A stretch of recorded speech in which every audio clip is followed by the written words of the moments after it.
Le mot n'est même pas fort. Le mot n'est même pas approprié. Il est très bon.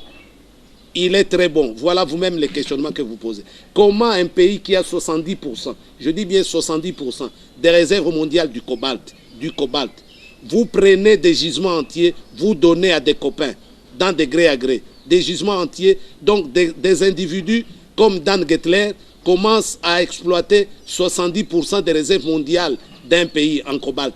Ça veut dire tout ce qui est programme des véhicules électriques, tout ce qui est programme nucléaire, tout ce qui est programme dans le domaine spatial, c'est ce monsieur-là qui va orienter cela. Où est-ce que vous pouvez comprendre des choses comme ça?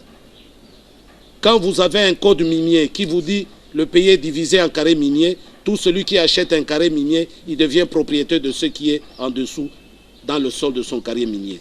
Donc vous amenez votre veste au lavage, on vous lave la veste devient propriétaire de la maison qui a lavé. Vous avez déjà vu ça? C'est quelle logique ça? Mais c'est ça qui se passe dans ce pays. Quand il met dans le même code minier, l'article 276, lisez cet article-là, il parle de clause de stabilisation.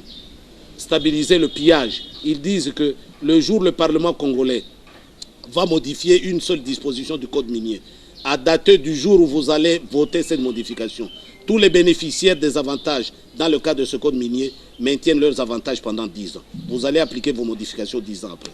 Vous avez déjà vu un pays comme ça où? Vous avez déjà vu. Et il y a un parlement. Qui signe des choses comme ça? Ah mais voilà. Il y a un parlement, soi-disant,